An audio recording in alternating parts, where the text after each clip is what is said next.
ملے ٹائمز میں خوش آمدید۔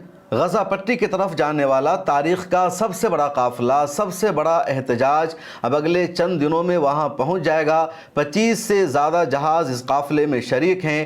دنیا کے 44 سے زیادہ ممالک کے شہری اس قافلے کا حصہ ہے، اور اب رپورٹ سامنے آ چکی ہے کہ تیونس سے یہ قافلہ روانہ ہو چکا ہے۔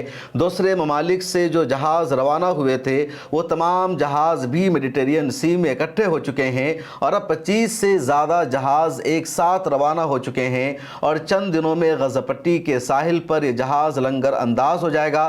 اس قافلہ کو، اس کارواں کو روکنے کی اسرائیل نے لگاتار کوشش کی۔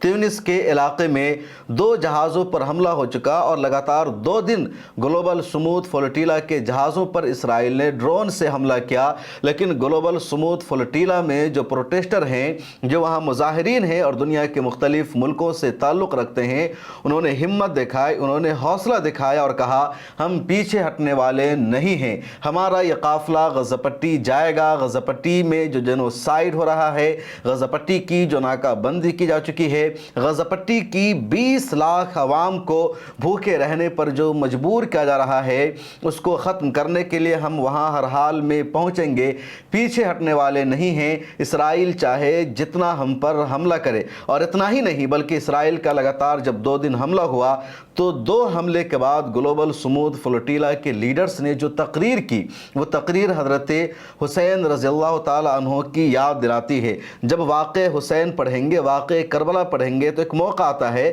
کہ جب حضرت حسین رضی اللہ تعالیٰ عنہ کربلا کی جانب جا رہے تھے، اور جب کوفہ کے قریب، عراق کے قریبی علاقے میں پہنچتے ہیں، تو یزید کی لشکر نے آ کر انہیں گھیر لیا اور کہا کہ اب آپ کا لشکر ہماری نگرانی میں چلے گا، آپ کو اس جگہ پہنچنا ہے جہاں ہم چاہیں گے۔ اور عموماً ایسا ہوتا ہے کہ جب ایک لشکر بھاری پڑتا ہے، دوسرا لشکر کمزور ہوتا ہے، تو جنگ کے میدان میں کوئی بھی فوج یا کوئی بھی آرمی اپنے دشمن کو وہاں لے جانا چاہتی ہے جہاں اس کے لیے جنگ لڑنا آسان ہو، جہاں سے اس کے لیے حملہ کرنا آسان ہو، اور جہاں سے سامنے والی فوج کو تکلیف دینا آسان ہو۔ تو حضرت حسین رضی اللہ تعالیٰ عنہ کی فوج کو بھی یزید کے لشکر نے آ کر گھیر لیا اور کہا کہ اب آپ کو ہمارے مطابق چلنا پڑے گا۔ اور اس وقت حضرت حسین رضی اللہ تعالیٰ عنہ نے اپنے پیروکاروں سے، اپنے فالوور اور شیدائیوں سے تقریر کی اور کہا دشمن کے لشکر نے ابھی گھیرے میں لے لیا ہے، دشمن کا لشکر ہمیں وہاں لے جانا چاہتا ہے جہاں وہ چاہتا ہے، اور ہمارے پاس اب کچھ بھی آپشن نہیں بچا ہے، ہمیں جانا ہوگا۔ ہم حق کی خاطر ہم جائیں گے، جنگ لڑیں گے، چاہے میں اکیلا ہی کیوں نہ رہ جاؤں، لیکن میں پیچھے ہٹنے والا نہیں ہوں۔ لیکن آپ میں سے ہر کسی کو اب اندازہ ہو چکا ہے دشمن کی طاقت کا، دشمن کی آرمی کا اور ہمارے انجام کا، اس لیے جو کوئی بھی واپس جانا چاہتا ہے واپس جا سکتا ہے، یہیں سے مدینہ لوٹ سکتا ہے، مکہ لوٹ سکتا ہے، دوسرے علاقوں میں جا سکتا ہے۔ میری طرف سے کوئی بندش نہیں، کوئی رکاوٹ نہیں۔ یہ حضرت امام حسین رضی اللہ تعالیٰ عنہ کی تاریخی تقریر ہے۔ اور اس کے بعد یزید کے لشکر کی نگرانی میں حضرت حسین رضی اللہ تعالیٰ عنہ کربلا پہنچے، وہاں پورا واقعہ ہوا۔ پچھلے دنوں یعنی 10 محرم کے موقع پر میں نے ایک ویڈیو بھی بنائی تھی۔ تو یہاں بھی اس قافلہ کے ذمہ داروں نے سب لوگوں کو اکٹھا کیا اور کہا اسرائیل کا اس سے پہلے ہمارے 2 جہازوں پر حملہ ہو چکا ہے، ایک میڈلین سی پر، دوسرے حنظلہ پر، اور ان دونوں جہازوں پر اسرائیل نے حملہ کیا، کڈنیپ کر لیا، وہاں موجود ایکٹیوسٹ کو گرفتار کیا گیا اور پھر انہیں واپس ان کے دیش میں بھیج دیا گیا۔ اب یہ ہمارا تیسرا قافلہ روانہ ہو رہا ہے، اور اس تیسرے قافلے کے 2 جہازوں پر حملہ ہو چکا ہے۔ ان 2 حملوں میں ابھی تک جانی نقصان نہیں ہوا، لیکن آگے جو حملہ ہوگا تو اس میں ہمارا جانی نقصان ہو سکتا ہے، کسی کی موت ہو سکتی ہے، ہم سب کی لائف خطرے میں ہیں، ہم رسک میں ہیں، اور ہمیں کسی بھی عرب دیش سے یا دنیا کے کسی ملک سے امید بھی نہیں ہے کہ اسرائیل اگر حملہ کرے گا تو وہ ملک اسرائیل کے حملہ کو روکنے آئے گا، وہ ملک ہماری طرف سے اسرائیل کو جواب دے گا۔ اس لیے ہم میں سے جو کوئی واپس جانا چاہتا ہے چلا جائے، جو کوئی اپنے رشتہ داروں کے پاس رہنا چاہتا ہے تو واپس چلا جائے، ہمارے قافلے کا حصہ نہ بنے، اور ہمارے हमारी तरफ से उसको रोका नहीं जाएगा, उसका नाम कहीं शाये नहीं किया जाएगा, बुज़दिलों की फहरिस्त में उसको नहीं रखा जाएगा। लेकिन आप कुर्बान जाइए इस काफ़िले में मौजूद तमाम यूरोपियन ह्यूमन राइट्स एक्टिविस्ट पर या दुनिया के दूसरे देशों के जो एक्टिविस्ट हैं उन सब पर कि किसी ने वापस जाने का फैसला नहीं किया। सब ने कहा हम मरने के लिए तैयार हैं, शहीद होने के लिए तैयार हैं। गज़ा पट्टी पहुंचने के लिए रास्ते में जितनी रुकावटें खड़ी की जाए हर रुकावट को हम अबूर करेंगे, लेकिन हर हाल में गज़ा पट्टी पहुंचेंगे। और अब ट्यूनिस में कई दिनों का फासला हो जाने के बाद या कई दिनों का स्टे हो जाने के बाद दोबारा 16 सितंबर को वहां से सब जहाज़ रवाना हो चुके हैं। कुछ जहाज़ मलेशिया से रवाना हुए और वो भी मेडिटेरियन सी में मिल चुके हैं। कुछ जहाज़ स्पेन से, कुछ फ्रांस से, कुछ जर्मनी से, कुछ दूसरे देशों से आए थे और तमाम जहाज़ मेडिटेरियन सी में इकट्ठे हो चुके हैं और ये सब अब वहाँ से इकट्ठे जा रहे हैं। लगातार वहाँ की वीडियोज़ आ रही है, वहाँ की अपडेट सामने आ रही है, आप भी स्क्रीन पर देख सकते हैं और जो लाइव लोकेशन है उसे भी ट्रैक किया जा रहा है। इस काफ़िले में जो लोग मौजूद हैं वो शब व रोज़ कैसे गुजारते हैं उस पर अल जज़ीरा की एक रिपोर्ट पर मुश्तमिल मैंने वीडियो बनाई थी कि किस तरह ये लोग कुर्बानियाँ देकर गज़ा पट्टी पहुँच रहे हैं। 44 मुल्कों के शहरी शामिल हैं। इधर गज़ा पट्टी पर इसराइल का हमला पहले से ज़्यादा तेज़ हो चुका है। इसराइल ने अपनी आर्मी में इजाफा कर दिया है और गज़ा पट्टी में जो कोई भी इमारत बची हुई है, जो कोई टावर भी ज़मीन पर खड़ा है, अब उन सब को डेमोलिश किया जा रहा है, उन सब के ख़िलाफ़ एक्शन लिया जा रहा है। और इसराइल का कहना यह है कि गज़ा पट्टी पर फुल कंट्रोल हासिल करने के मनसूबा पर उसने अमल करना शुरू कर दिया है और अब गज़ा पट्टी पर पूरा कंट्रोल इसराइल का रहेगा, वहाँ कोई और ग्रुप नहीं रहेगा। गज़ा पट्टी पर हुकूमत कौन करेगा इसका फैसला भी इसराइल करेगा। इसराइल के अलावा गज़ा पट्टी पर किसी और का कब्ज़ा नहीं हो सकता है, ये बेंजामिन नेतन्याहू का कहना है।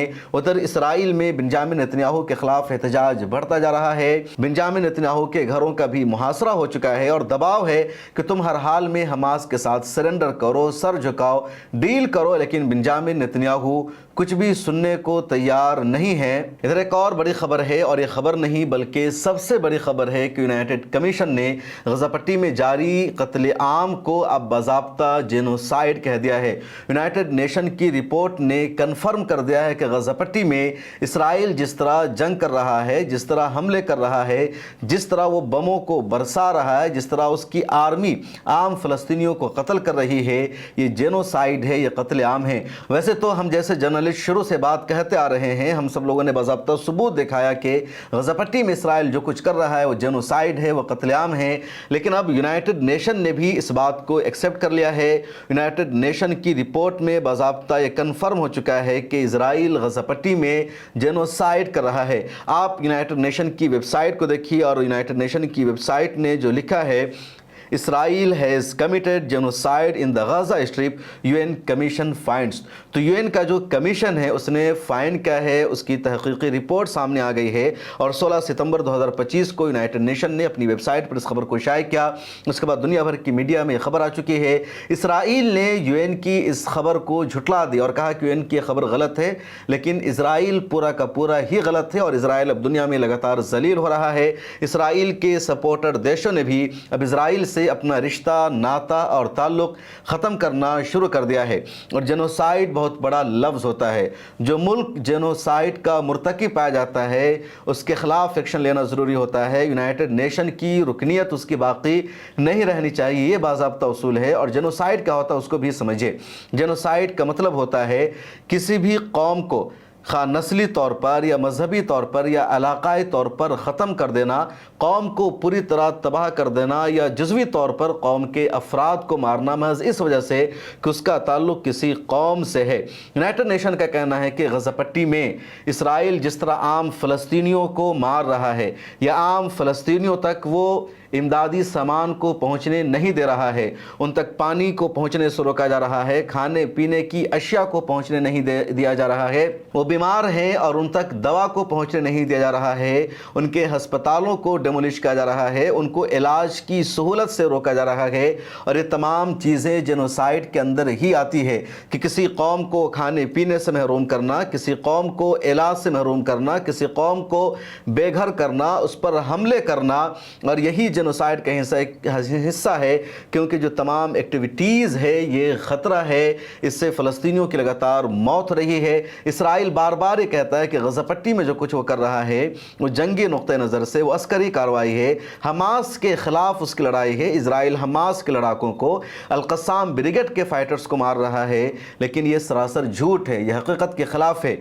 और दुनिया भर की मीडिया ने शुरू से कहा, अब यूएन ने भी कंफर्म कर दिया कि इसराइल आम सिविलियंस को, आम फ़लस्तीनियों को गज़ा पट्टी में नुकसान पहुंचा रहा है, उन्हें मार रहा है, और ये नाकाबिल बर्दाश्त है, ये जेनोसाइड है। और जेनोसाइड क्लियर हो जाने के बाद इसराइल के ख़िलाफ़ एक्शन ज़रूरी है। अब देखना यह है कि इसराइल के ख़िलाफ़ कोई एक्शन लिया जाता है या नहीं लिया जाता है, या यहाँ भी यूनाइटेड नेशन के फ़ैसले को अमेरिका की तरफ से रद्द कर दिया जाता है। गज़ा पट्टी पर जब से इसराइल ने हमला शुरू किया, यानी 8 अक्टूबर 2023 से अब तक जो 23 महीने का अरसा गुजर चुका है, और अगले महीने 24 महीने पूरे हो जाएंगे। 64,964 यानी समझ लीजिए तकरीबन 65,000 फ़लस्तीनियों की शहादत हो चुकी है, और इनमें 428 फ़लस्तीनी वो हैं जिनकी मौत हुई है भूख की शिद्दत की वजह से, प्यास की वजह से, खाना ना मिलने की वजह से, और इनमें 146 बच्चे भी शामिल हैं। तो इसराइल का हमला बढ़ता जा रहा है और पूरी दुनिया खामोश तमाशाई बनी हुई है। अरब देशों की भी गैरत नहीं जाग रही है। आज फिर गज़ा के सबसे ऊंचे टावर को इसराइल ने डेमोलिश कर दिया है। अल-क़स्साम ब्रिगेड और दूसरे रेजिस्टेंस ग्रुप की तरफ से रेजिस्टेंस भी जारी है, लेकिन इसराइल का हमला जिस तरह शिद्दत के साथ बढ़ता जा रहा है, पूरी दुनिया को नोटिस लेने की ज़रूरत है। कतर ने इसकी मजम्मत की है, लेकिन मजम्मत मसले का हल नहीं है, और इसराइल दूसरे देशों को भी लगातार खौफ में मुब्तला करता जा रहा है। इस वीडियो में इतना ही, फिर मुलाकात होगी। मिलत टाइम्स की मेंबरशिप ले लीजिए, हमें सब्सक्राइब कर लीजिए, और पब्लिक फेस को भी जाकर यूट्यूब पर सब्सक्राइब कीजिए। मिल्लत टाइम्स आपके लिए लेकर आया है सब्सक्रिप्शन प्रोग्राम।